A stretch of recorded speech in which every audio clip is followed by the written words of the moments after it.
আজকে করবো আমি মুসুর ডালের বড়া ভাজা। আজকে রান্না করবো মুসুর ডালের বড়া ভাজা। কি রান্না করি, কেমন রান্না করি, কেমন লাগে চলো তোমরা দেখতে থাকো। ভিডিওটা ভালো হলে লাইক, কমেন্ট, শেয়ার আর সাবস্ক্রাইব করো। আমার সবাই ভিডিওগুলো দেখছো, লাইক করছো না, কমেন্ট করছো না আর সাবস্ক্রাইব করছো না। কয়েকটা দিদিভাই, কয়েকটা দাদাভাই আমাকে এত ভালোবাসা দেয়, তারা লাইক, কমেন্ট, শেয়ার, সাবস্ক্রাইব সবাই বেশি বেশি করে তো তোমরাও সেইভাবে আমাকে সাপোর্ট করো, লাইক করো, কমেন্ট করো আর সঙ্গে থাকো সবসময়ের জন্য।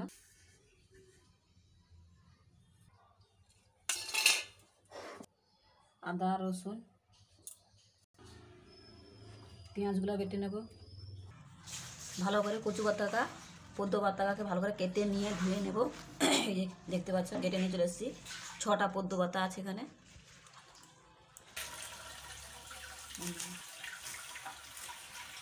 ভালো করে কুচি কুচি করে নিয়েছি। সব পাতাগুলো কেটে নিয়েছি। এই যে তার কর জলটা বেরিয়ে যাবে। ভালো করে এরকমই চুড়ে নেব।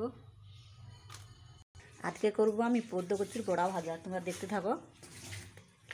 পেঁয়াজ দিলাম, লবণ দিলাম, একটু লবণ মাপে দিয়ে দিলাম।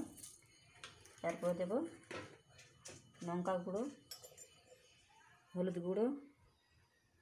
ভালো করে এবার মাখিয়ে নেব সবগুলো এক জায়গায় করে। পদ্ম পাতার বড়া ভাজা হচ্ছে, তোমরা দেখতে পাচ্ছ।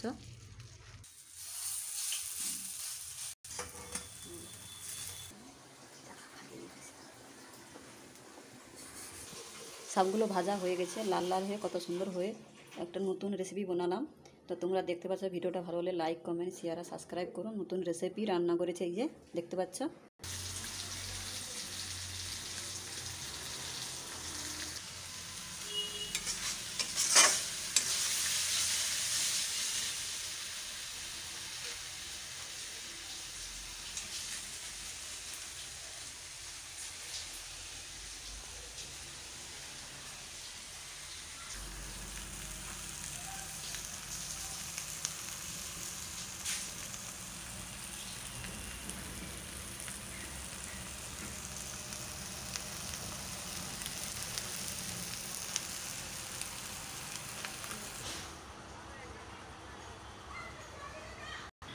সব লরিগুলো দাঁড়িয়ে গেছে, দেখতে পাচ্ছ। এই যে লরিগুলো কেন দাঁড়িয়েছে বলো তো? এখানে কিছু একটা অনুষ্ঠান হবে, টিকিট কাটতেছে। এই যে সব লরি দাঁড়িয়ে আছে।